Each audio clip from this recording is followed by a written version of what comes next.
What's up guys, your boy Connor. Today we're going to be doing headlight swap. I want to give a huge shout out and thanks to Lowrider Industries for sending me out the Motoillumination headlight. Pretty excited about this. Amped to see how it looks. It's going to change out the stock look that we just still have on the front end.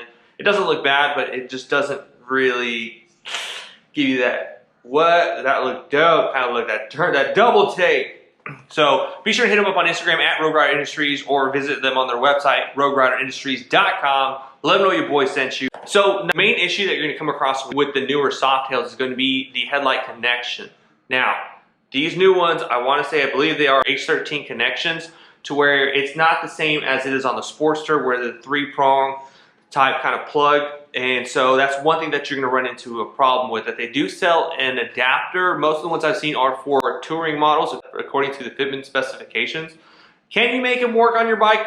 Probably, with a little finagling. But we're just going to go ahead and just snip some wires, solder them together. That's what most everyone I've talked to who's done the swap on the newer bikes has done. So we're going to go ahead and try that. If we run into an issue, oh well, we'll learn from the mistake. So what's in the box? What's in the box? What we have here is the Motoillumination headlamp from Lowrider Industries. Look at that. Pretty neat. Now, what I was talking about earlier was the difference in the plug. You have this traditional H4 plug. It's one of them's the high beam, one's the low beam, and then there's a neutral. And what we're gonna do is remove some of this backing and then just cut the connections. We're gonna go ahead and pull them out from here and then cut the connection and then just find the one on here and kind of marry them together so that there's just one connection. That's one of the things that doesn't really convince me on the adapter. It will make it cleaner and easier if you just kind of plug into the adapter and then plug it into your ECU or whatever that little area is. But if it's an adapter to an adapter and then you still have to tuck all this stuff into the bucket, that may cause an issue. Now, one of the things that we're not sure is if it's going to fit the new M8 Lowrider headlamp bucket, because it's not as circular as the other one. It's kind of a bit of a cutoff, like an oval, like a flat, the bottom of an egg. So we're gonna see if it'll fit. We're just gonna kind of mock it in there, and if it doesn't, we may just have to procure a Dyna style or an older model headlamp bucket, the backing. So we'll see. Now, the first steps that you're gonna need to do is remove your fairing. Now, one of the things that we're gonna be doing is we're gonna be getting into this area here. That way we can pull the headlamp cabling out. And also when we have to heat and solder, we won't be affecting much of the area around it or the other wiring, etc. Just to kind of take a safety precaution.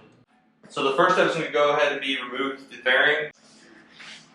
And just go ahead and set that somewhere safe. And there we go. So now what we're doing is lifting up the tank, getting this stuff out, and just unplugging the headlamp. And that way we'll have it good to go, removing the bolt from the bottom.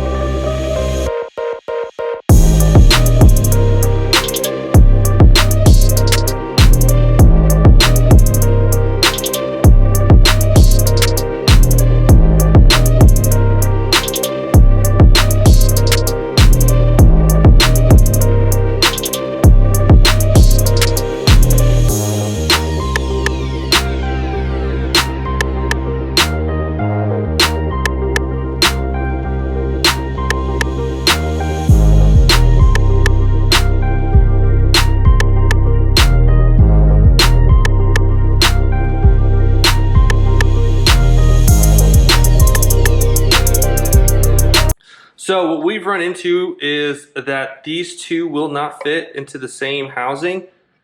That you have the stock M8 Lowrider headlamp, which you tuck away.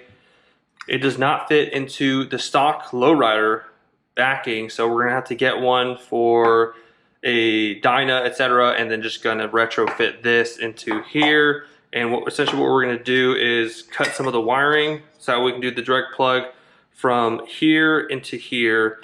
Now you have your high beam, low beam, etc., and just trying to figure out which one is which, and we're just going to marry the two together and just use the same plug. So to recap, we were not able to fit the headlight bucket from the M8 Fxlr, so what we had to do was find another one. Shout out to Nick for hooking me up with this one. We ended up fitting the Motoillumination headlight inside it. On the Gen 1, some people have mentioned that on the fins they had to use a Dremel to shave part of it in order to fit the bucket. We did not. This is a 5 3/4. Now what we did is we cut the connections from here. We pretty much just put a screwdriver through here, got the connectors out, and then we unpronged them just that way we can get as much wire as we can. And this is from the Lowrider that went to the headlight. We depinned it and we took off the wiring. So essentially what we're going to do is just marry these two together. There are 4 wires on here compared to the 3 wires on here. You have your high beam, low beam, and then your ground respectively. And then you have the same with these. With the ground, you have your daytime running one, high beam and low beam. I believe that the white is the low beam, the yellow is the high beam, this one's the daytime running, the all blue, and then you have the black as the ground. So we're gonna go ahead and do that, finagle it. We're gonna connect them, see how it goes with the bike, make sure everything's good before we actually tuck everything away. Hits that way we can just do a quick plug and play. That way we can just remove it as we want, should we need it.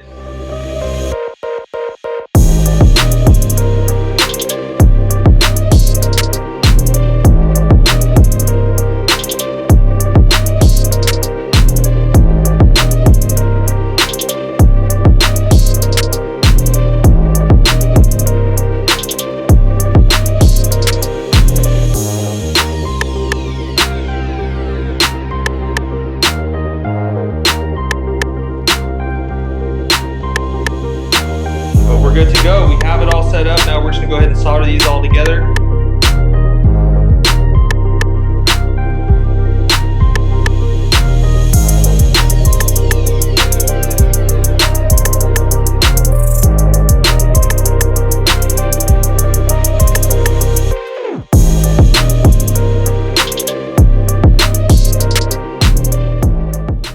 And now we're nearing the end of this video. Man, oh man, I feel like the more I work on stuff, the more cluttered it gets. I mean, now we have the heat gun, we have all this nonsense. So, Will ended up reaching out to me because I kind of showed this portion where we tried to make the connections as far as possible. We already kind of touched base on it to where the connections for the Rogue Rider light was about here. And then we try to get it as high as up on the one from the Lowrider. Just that way we make sure to have as much room as possible. That way we don't have any issues when it times to connect the light. We already mocked up and made sure all the connections are correct. We're good to go. So now that what we're gonna be doing is applying heat shrink to this portion.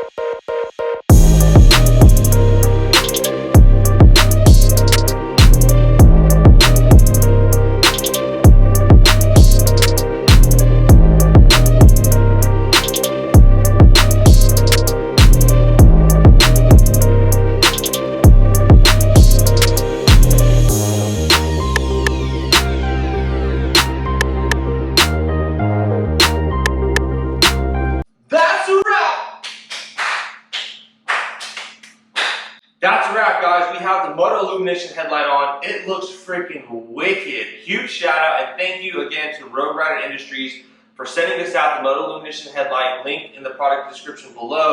So now we kind of touched base a little bit on the beginning of the video. A happy accident. Well, with that being said, is we crisscrossed our wires where we thought the white was the low beam and the yellow was the high beam. Either which way, it works out because we do run high beam a lot of times. So that's the low. I have high beam set on my bike right now, but we're running the low because we reversed the wiring. So now I'm going to be setting, this is the high beam on the Motoillumination headlight from Rogue Rider Industries. That's the high beam. It's pretty much, I'm sure it's washed out on camera, but the difference is insane. So the low beam is all the lights around in the circle and the high beam gauge is the centerpiece.